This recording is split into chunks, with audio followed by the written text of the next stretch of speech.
Yeah, So the neck is joined. And, yeah, the pieces of the neck.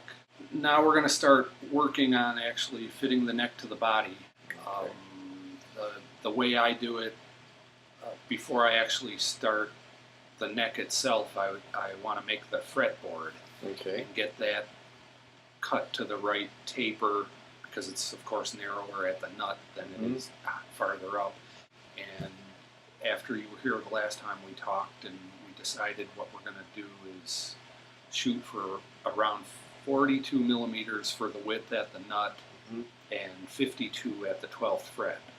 That'll be almost the width of a standard steel string guitar. I think we were looking at a Les Paul neck that seemed pretty close to that. So, so what do you have here? what I have here is the fretboard we're going to use. That's a nice piece of ebony. Yeah, it's a very nice piece of ebony. Sorry, it takes a while to get used to this. And you didn't slot that yourself. You say it would take too much time for our project right now. Yeah, whenever I can, I buy commercially available fretboards. They have CNC machines that do the slotting. They're accurate to, probably a couple thousandths of an inch. And you don't have that facility here, do you? No.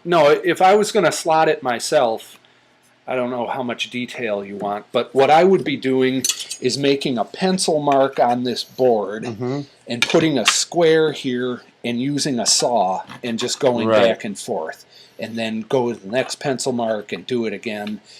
It takes a long time. It gets my hands very tired, and I know I'm not nearly as accurate with lining up a square and a handsaw. Humble man. Yeah, well. Well, that makes sense. And so, I mean, it cost me some money, but this is really the key to an instrument that's going to play right. You know, if these fret slots are off by more than, I don't know what, let's say 4 or 5 thousandths of an inch from where they should be, you're going to have terrible intonation problems. And the higher you move up the fretboard, or the higher the frequency you're dealing with, the more of a problem that'll be. Right. I mean, on a bass, you could probably be off by a 16th of an inch, and nobody would notice because it's such a low frequency. At least the first few frets. So I think it's a wise investment to just buy commercially available fretboards. Good. Saves me time and gives me more accurate instruments. So are we going to use a 0 fret on this? I was going to talk to you about that. We could use a 0 fret because there is some space behind here. So if you want a 0 fret, we can go with a 0 fret. Let's use a 0 fret. Sure. Okay, 0 fret it is. Right. I like 0 frets. So do I. Every time I play an instrument with one, I wonder why more instruments don't have it, because the timbre is exactly the same on a fretted string as it is on an open string, which seems kind of like what you'd be shooting for. That's right. For it to always sound the same. So what do we do here? Well, what we're going to do, this is already slotted, obviously, and it also has a radius to it already. You can see it's a 16-inch radius, which I kind of think of as a standard steel string guitar Martin sort of radius.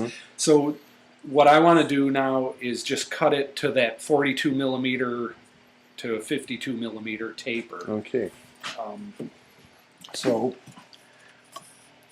I've found that rather than trying to make marks on ebony, it's a lot easier to see them if I either put white poster paint or a piece of masking tape and make the marks on that.